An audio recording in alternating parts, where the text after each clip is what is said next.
This episode of UK Low Carb Podcast is sponsored by Deliciously Guilt-Free. Enjoy the show. Hello and welcome to UK Low Carb. This is a very special series because I'm joined by Keto Kev, and Keto Kev's going to tell us about his new course he's got. Hi guys, I'm Kev Mason, aka Keto Kev, and I'm here to tell you about a great opportunity that you can undergo when you take my Key to Health course. So join us each week where Kev and I will be going through different key areas that he'll be teaching in his course, and you can find out how to enroll if you want to find out more.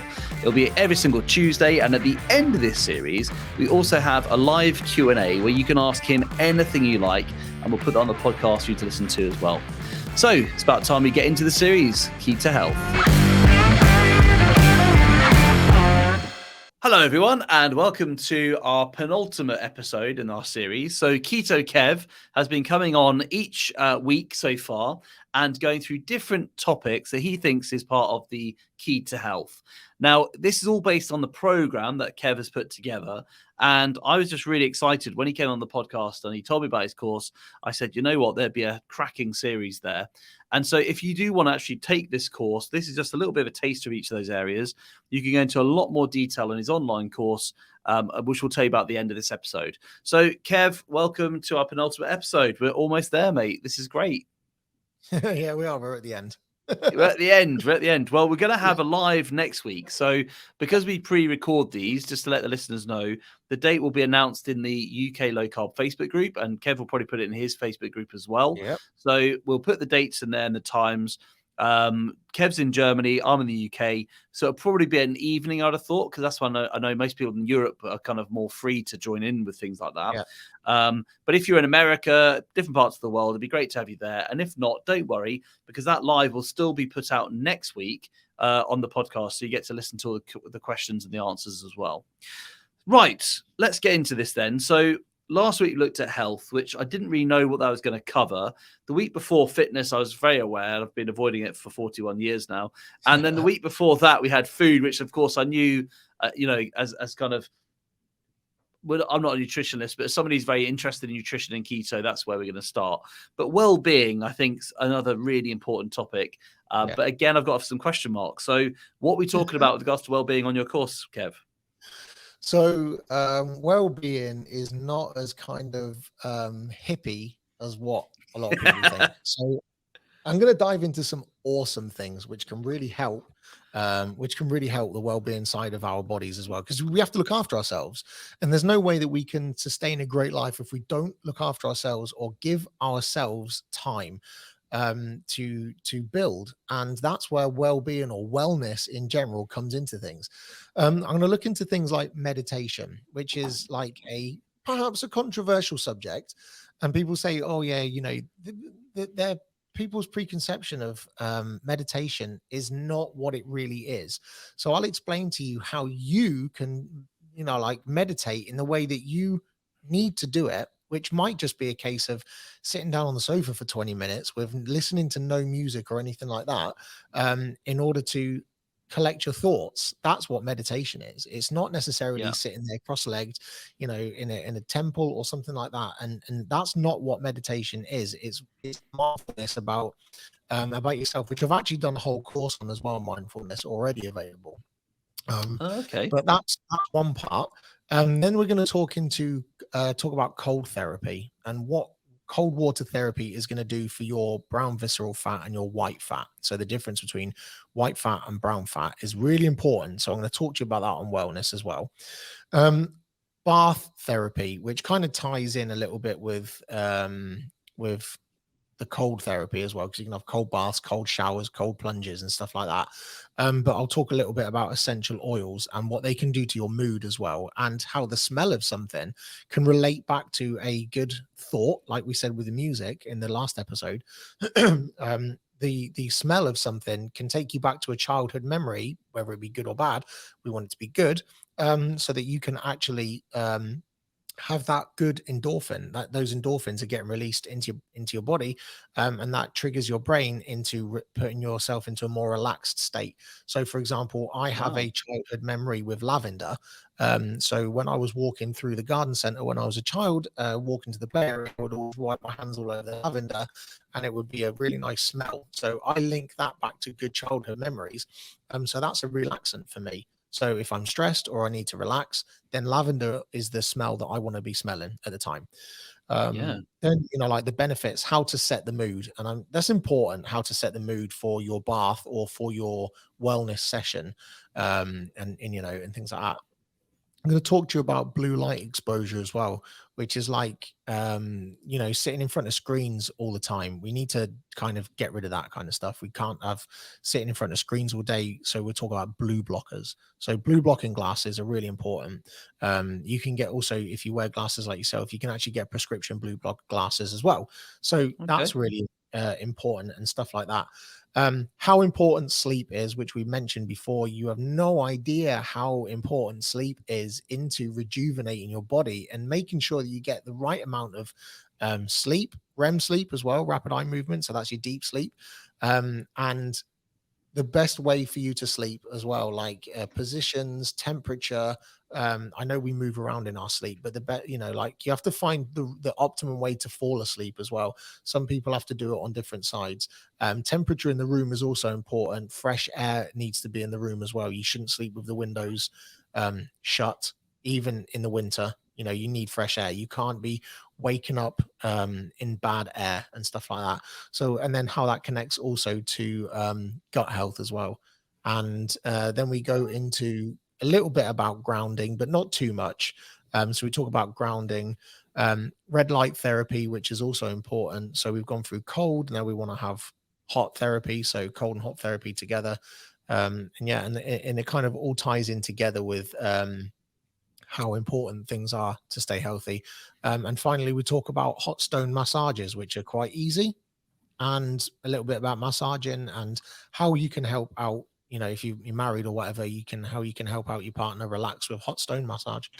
I love that. If you're married or whatever, go up to a stranger. We're, Yeah, sure. we're not married, whatever. Let's just give me a Whatever. hot stone on your back there. Stones on me. I'm going to tell the police about you now. Oh, not again. That was last week. Come on. Love this. Right. So I'll be the judge or not if this is hippie or not. No, I'm really joking. I'm one of the most conservative people ever. But let's go through some of this. I think meditation is something that I think is massively underrated. And as I get older, I now appreciate that I've actually started doing mindfulness more recently. A few years ago, saying that out loud would have been like, what are you talking about? Come on, get on with your life. But actually, I've realized, and I don't do it as good as I could do, but I have just been aware of trying to have some quiet moments just to focus my thoughts a bit more, and not on thoughts of what's going on today, but just like on a bit of counting, a bit of rhythm, a bit of control breathing.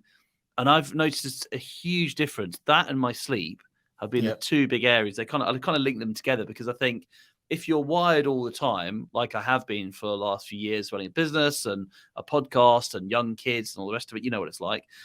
Then you sort of fall into bed at the end of a wired day and you expect to just have a really good night's sleep. But actually, if you try to take that out in your day and just try and take a bit of a pause and focus your thoughts, actually that the sleep does follow on better, as well as your day's better, isn't it?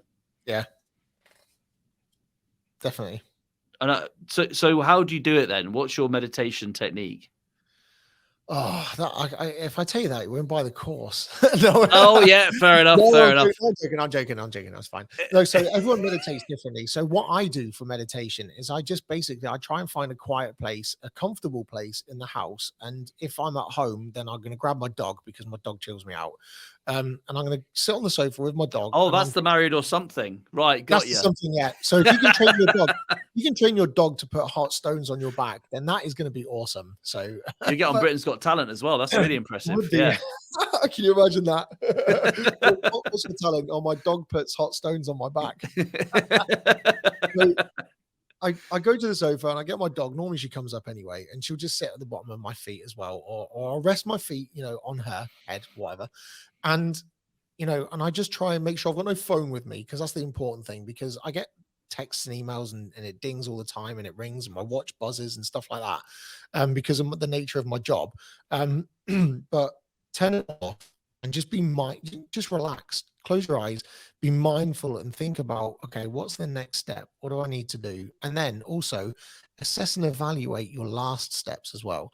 So you can look back on what you've done. So if you are producing, like we'll take the course, for example, that I've been producing.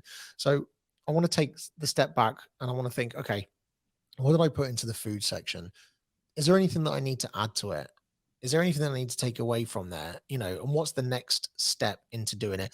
And normally after about 4 or 5 thoughts, I'm asleep. That's me Really? gone. Yeah. So, Yeah. but I'm not like in a deep sleep. I'm just dropping off. And I do this around 3 o'clock sometimes, because I know the kids aren't around. They've either finished their homework, because kids finish school early in Germany. They finish at 1 o'clock. So I've got to sort their lunch out and stuff like that. And they'll either go out with friends or they're doing whatever they do. And then that gives me my time before my wife finishes work to kind of nestle down and sort myself out, collect my thoughts, ready for the evening session if I have to work in the evenings as well. Yeah, so I just chill out and close my eyes and find a place. But you can do it. I've done it on the side of the road before when I've been driving places, and I've just pulled in on the side of the road, 20 minutes, just shut off all my phones, turned off the engine, and just thought about things, the thought process of what's happened, and then just tried to relax and not think about anything. It's quite easy when you think about it, I guess. Yeah, well, I think also it's a bit like a muscle, isn't it? The more you do this, the more you can get into it. You know how, for instance, I've not eaten today as yet, and now it's like midday in the Yeah. UK, and a few years ago that would have been quite a big deal for me, but now that's Yeah. just like it's just normal. I just drink water. Don't even think the last time I had something to eat was probably 7 o'clock last night. So I've not eaten anything since. That's normal, and I think meditation as well. I imagine. I'm quite new to it at the moment, but I imagine that the more you get into it, the easier it becomes.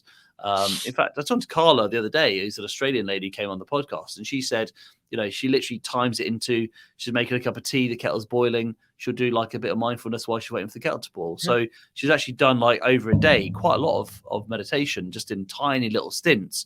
And it's had a massive impact on her. Yeah. I mean, it takes a long time it takes a few months to form a habit, and once those become a habit, then they just become second nature to you as well. Yeah. I'd also say as well that if the whole metabolic health is based on this kind of ballet of balancing hormones, meditation and sleep are hugely, hugely important for that, aren't they? Like the way that the hormones are going to be out of balance, the ghrelin, the leptin, the insulin, they're all so finely tuned in the way that we have our circadian rhythm and the way that we are either wired for cortisol or we're not because we're calming down. It seems so obvious to me that you'd have to do this from a physical point of view. This is where it's not hippie. It's not like a woo woo. It's nice to do this and have like wind chimes or something. No, actually, this is about just rebalancing your body chemistry, isn't it? Yeah. So if you go into it thinking that it's like pretentious and it's not for you, or it's like it's new age hippie stuff, then you need to be a bit more open-minded. You need to be a bit more relaxed about it. But most people in the kind of keto, low carb, kind of carnivore, paleo community, we're doing things for the first time anyway against what most people, like what conventional wisdom says. So if we're going against it with our food, then surely we can go against what most people say in nature as well. And we're going to start walking around with no shoes on and kind of like listening to our inner self and stuff like that, because not everyone does that. So we like those kind of things. We like going against everyone else. Yeah. Being countercultural, eh? Yeah. Now, one thing that is a bit more actually in sort of common use as well, I suppose, as long as meditation, is cold therapy. And I mean, like a lot of good things, Matt Hancock's kind of ruined it for me a little bit because he started swimming in the Serpentine or whatever in London. But actually, I just sort of think to myself, you know what? I tried it like a few months ago. I really want to get back into it again. I was using the plunge pool at the gym. The only problem with that is you then got some buff guy waiting for you to get out so he can get in. You're like, oh, I'm going for like 10, 12 minutes here, mate. It's a bit awkward now. But anyway, but actually, I really loved it. And considering I don't like being cold, I really enjoyed being in the water. In fact, I found a cold shower harder to do than because it's kind of running down your body than actually being submerged in the water. And actually I could get up to my neck absolutely fine. And then it is freezing over my face and my head. But then up to my neck, it felt really, really quite good. So there's something there, isn't there? Can you talk about that? And also about the brown and white fat you mentioned and how you teach that in your course about what sort of fats we've got in our body and how we can change that to a healthier type of fat. Yeah, so there's two types of fat. There's white visceral fat and brown visceral fat. And the white visceral fat is the unhealthy fat that collects around the organs, the abdominal area, and things like that. And that's the fat that we want to get rid of. And the brown fat is the healthy fat, and that is for insulation and things like that. And that's the subcuticle layer of fat that we need around our bodies in order to insulate, and it's healthy. We can turn, like we can burn brown fat, we can burn white fat, but we can also turn white fat into brown fat with things like cold exposure, because it's going to shock the white fat, and that's what we're trying to do. We're trying to shock it into changing and to burning off and things like that. And also, the colder you get, then we're going to kick into a process called thermogenesis as well, which is where the body burns white fat to stay warm. So, you know, it's like that's another process that we look at in the course. At the beginning of the course is thermogenesis, which can also be induced by eating high amounts of protein as well. So it also links into cold therapy, because we can induce thermogenesis with cold therapy as well. Wow. So in a way, is it the fact that you're not just making yourself cold, but it's the fact that when you get out of the pool, you shouldn't just heat yourself up straight away, because actually your body having to warm itself up that way is probably the actual healthy process, is it? Yep. It's wow. Because I've always thought about it. God, I've got a confession here now, Kev, because when I've done that, I've been in the plunge pool. I think I got up to like about 13, 14 minutes or so. Yeah. And I was really chuffing myself. I mean, bearing in mind, it's about 10-ish degrees. It's not like you see these swimmers like Pauline Cox who are out at the sea, or Jackie Fletcher does, swimming in like 0- degrees outside, and you're thinking these people are incredible. So mine's a lot milder than that. But then I was jumping into a hot tub afterwards and having a great old. Do it the other way around. Do the other way around, right? So get yourself really hot, cool it down. Actually, I do the sauna first, so I am quite hot going in. So then go into the cold plunge, and then I guess just come out and let my body warm itself up without trying to help it. Yep. So if you go directly from the heat into the cold, it's much more beneficial than if you do it the other way around. It is, because the brown fat that's the kind of that wants to eat the white fat, but it can't all the time, because that's what we want it to do. So it metabolizes the brown fat, the white fat as well. And that's what the change in temperature can do from hot to cold. Okay. And how regularly do you sort of recommend someone do that? I mean, starting in with cold sort of therapy is quite a new thing to most people at the moment, I imagine. It's not that common, not like just going to the gym and working out or just changing what you're eating. So if you're starting out on that, what's the best sort of advice to not get, ill? I mean, the best thing is to start off with a plunge in and out. Go into the sauna if you're into saunas as well, but do a plunge in and out. So just jump in, jump out, or have a quick 5, 10, 13, 30-second cold shower. Start off once, twice a week, and then just increase it on how you feel comfortable and things like that. So I'm not saying that you should go swimming for 3 or 4 hours a day in icy cold water and stuff like that, because the longer you're in cold is not going to be beneficial. The longer you're in heat, you're not going to be benefiting. So you want to take these short terms, like half an hour kind of swims or something like that, or less than half an hour swimming and things like that in these icy cold waters, and it will help burn the calories. I think you can burn 250 or 400 calories in a whole hour or something, in cold water. But really? Yeah, so it's done by the hour, but you don't want to be in there for an hour. Yeah, You know what I mean? yeah. Actually, I remember as well Daisy saying when, because she goes, from the Keto Woman podcast, she goes swimming in the sea, and she said that she found actually going in slightly too long, you can go past, I think it's just 20 minutes. She said you can go past a period where actually it's much harder to warm up, but you're actually quite miserable afterwards. So it's like, depending on the temperature of the water, what you're used to, but actually doing 10 minutes and coming out, and then you get colder after you come out because your body temperature is still going down. So you don't want to be in so long that you're at the very limit, and then you get out thinking, well, I'm going to warm up now, and actually your body temperature is still dropping and you're really struggling. So best to be wise on that one. But let's do the opposite to that then. So if that's the cold therapy, tell us about the heat therapy. And does that go, you said before the cold therapy, or these could be separate things? Yeah, because if you do, if you are going from cold to hot too quick, then you can get frostbite. So that's what we learned in the army as well. So actually, maybe we did learn something. Okay. If you you can't directly put your hands on a radiator when you come in from playing with snowballs and stuff like that, because that can It damage really the hurts, doesn't it? yeah, and you can get frostbite, and that can numb and damage the nerve endings in your fingers. So you're not going to have any feeling in your fingers, and eventually they're going to get frostbite and die. So you really have to Wow. be careful. It's really, really, really important to know that you can't go from hot to cold like that, and in such an from cold to hot, sorry, in such an extreme.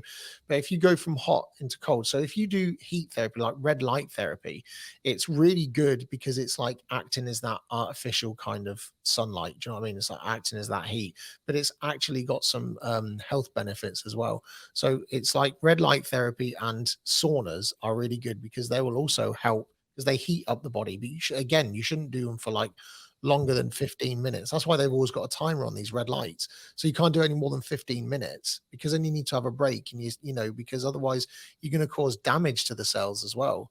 Yeah. That's where balance comes in, not in the Yeah. food we eat necessarily, but it does come in with things like that, doesn't it? And Everything's a balance and routine. yeah, like you stress the body, but you can overstress the body. So what's that kind of sweet spot? Okay. Exactly. So the final thing I'm going to ask you about then is about the light, because you said about blue light exposure. You and I now are talking across different countries in the same continent, but we have to do it through laptops and computers. The phone is, I think, I think it's going to be interesting looking back on the phone in the future. People think of it as being a wonderful device, and I love my smartphone, but it also means I'm looking at a screen most of my day, and I'm also a little bit imprisoned to it sometimes, which is I'm not proud of.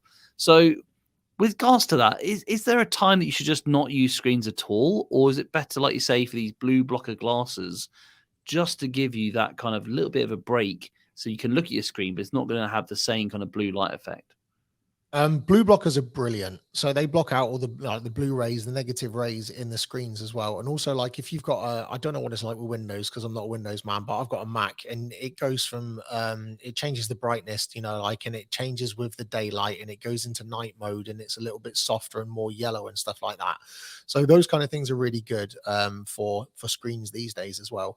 But blue blockers are I'm quite naughty now. My wife's got my blue blockers, but so you can add those, but basically what you really do it, and it's really hard to stick with a natural circadian rhythm. So when you wake up in the morning is going to be when the sun comes out, because that's what our ancestors would have done. And when it gets dark at night, that's when they're going to go to bed.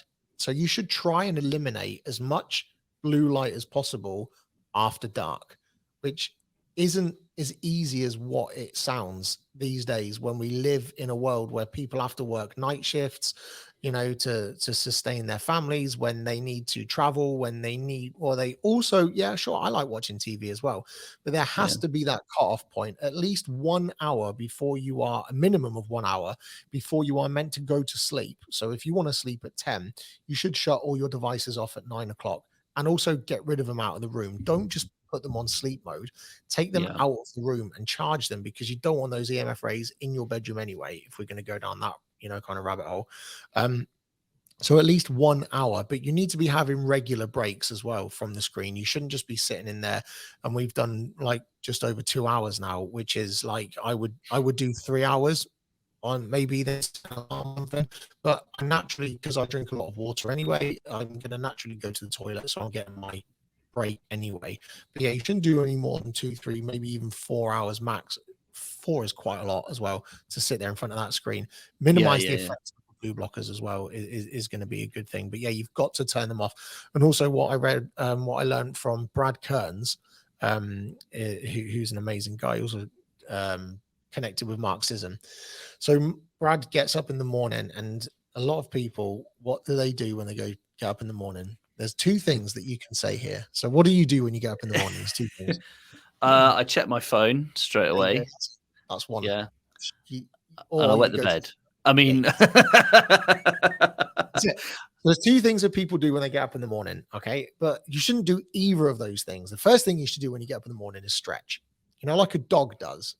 Yeah. So when the dog gets up, it stretches, does downward dog, upward dog, whatever. So get up, couple of stretching, then go to the toilet. Once you've gone to the toilet, then you are awake. Then you get dressed. Then you put your makeup on if you're, wear makeup or whatever. Make sure your hair's nice if you're lucky enough to have hair, or make sure your beard looks good. Get dressed. Then you can look at your phone. You shouldn't be looking at your phone until you're dressed. But so many people get up in the morning and the first thing they do is they check their messages or Facebook or Instagram. And it's even harder for people like us in our situation that are trying to tell as many people around the world over social media to stay off social media. To stay off yeah. Don't listen, turn it off, but after this. Yeah. So it's hard. And especially when we're trying to reach the whole planet, that we're lucky enough to be able to do that kind of stuff now. But we've got to limit ourselves. And when I was starting off as coaching 3 years ago, I used to sit up until 2 or 3 in the morning and help people out and then realize that I was damaging myself by not listening to my own advice. And I said, I'm going to have to give myself working hours. And now I have working hours, and all my clients know when they text me after 9 o'clock, they're not going to get an answer.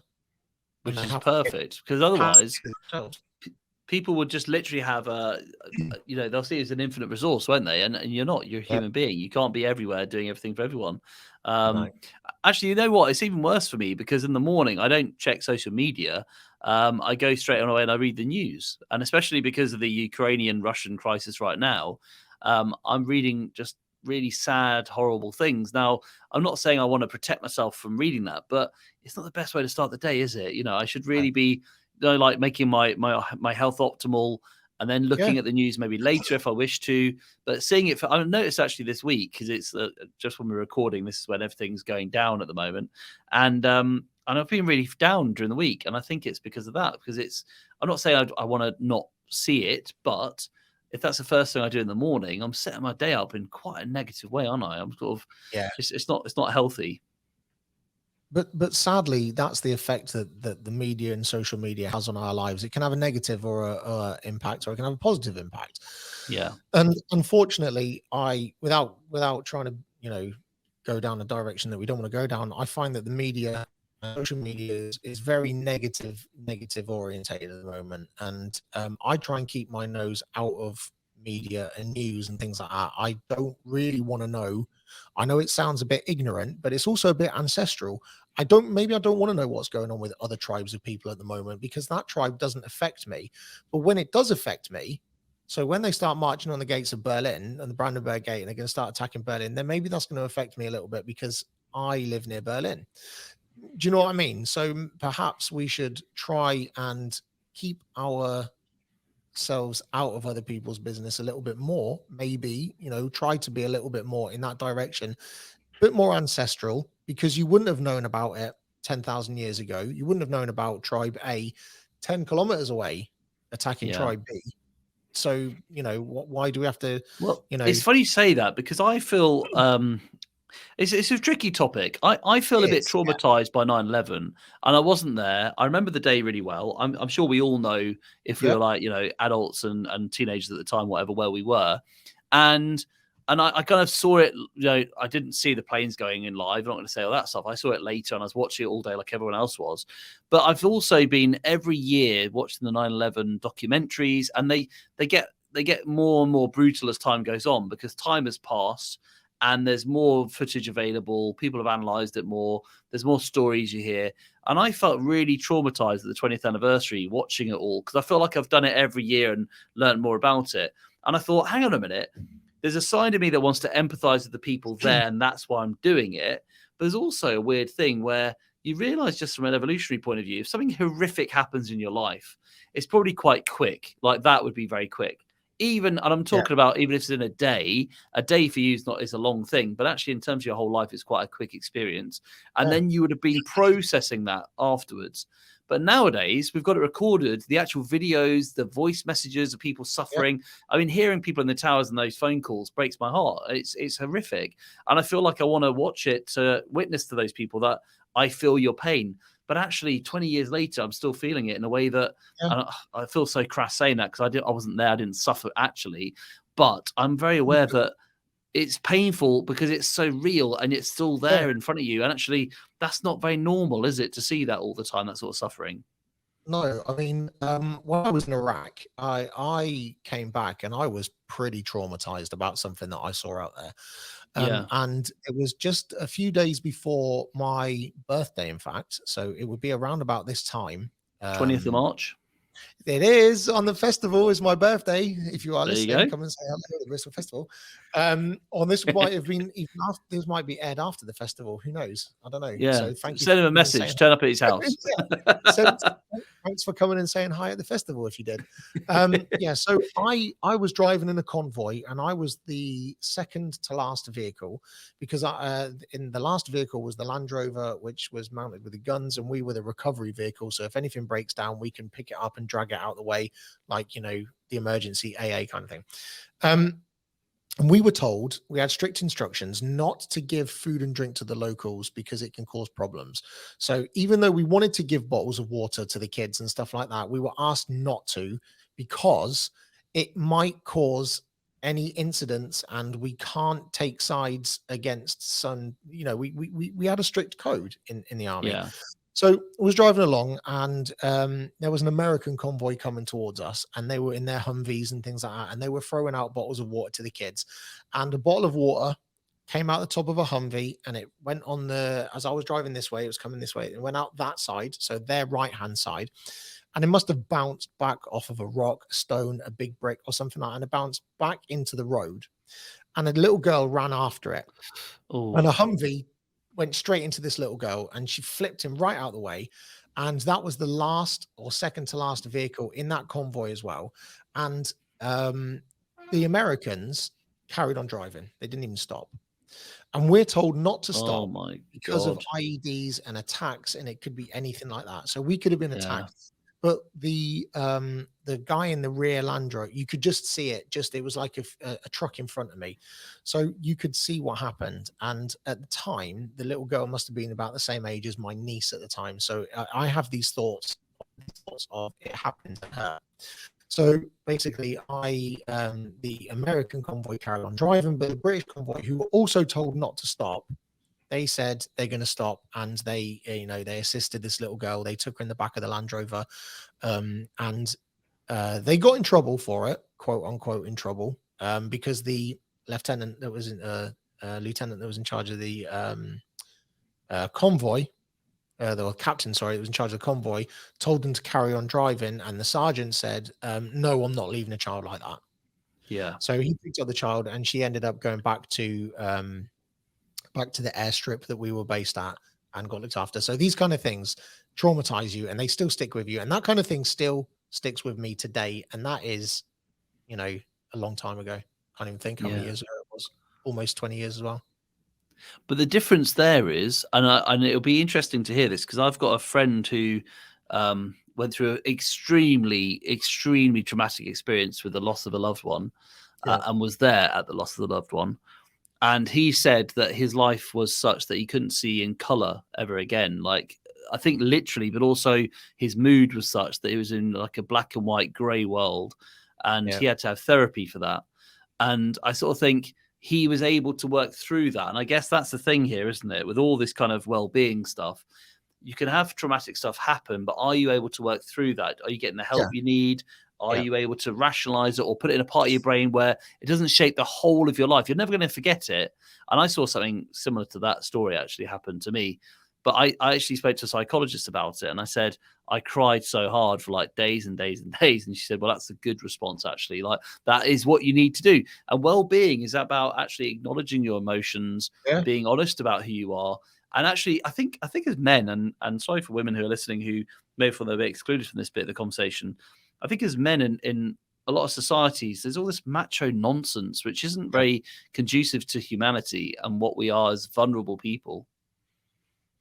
Yeah, I agree. It's all like, you know, a lot of guys think that they are, you know, immune to these kind of things, but we're not. We're flesh and blood. We've got minds the same as everyone else. You know, and they're both, emotionally kind of the same. And it's there's no difference in us. We still experience things in different ways, and we have to deal with it in different ways as well. And yeah, when you talk about mindfulness and things like that, and wellness, it's something that you really have to look into and concentrate on. And it's definitely not unmacho to meditate or something like that. Yeah, and I'm just going to add there, because I think we're kind of coming to the end of our series, but also this topic. There's an area of well-being that I know we haven't spoken about, but it's community as well, isn't it? It's your family, your friends, the people you can talk to, the fact we can chat to each other across the world and support each other, and people can do that, in the Facebook groups, but also with the people in their lives that they actually know face to face. And I think that's so important, to be connected to, as you said, your tribe, and to feel like you've got, we're not meant to be, evolutionary speaking, like a lone individual by ourselves in the world. We are made as humans, as a communal society, to belong to each other and to kind of look out for each other, and then be looked out for by others. And I think that's a huge part of that. So, blooming heck, Kev, we've covered a fair bit there, haven't we, with regards to your whole course. So where can people go and sign up to do this wonderful course? This course is available on my website under the shop section of www.KetoKev.com. Great stuff. And where can they connect with you, in person or in online world? How can they do that? Yeah, the best place to get me is in my public Facebook group, and that is Keto for Health. Keto for Health. Fantastic. So go check out Keto for Health. I think it's a fantastic program. Next week, we're going to have the live broadcast we recorded with a Q&A session. So if you go and check out UK Low Carb, you'll see that that's been put in there. But it's been a really, really fascinating kind of 4 episodes to go through with all this stuff. We've actually done this in one go, guys. So look at the clock. It's 2 hours, 16 minutes of chat. That's quite impressive. A 1p break. So my voice is just going now. It's just going now. Okay, let's do another 4 episodes. Come on. Anyway, so cheers, Kev. You have a great week, and I'll see you in the live. And you, looking forward to it.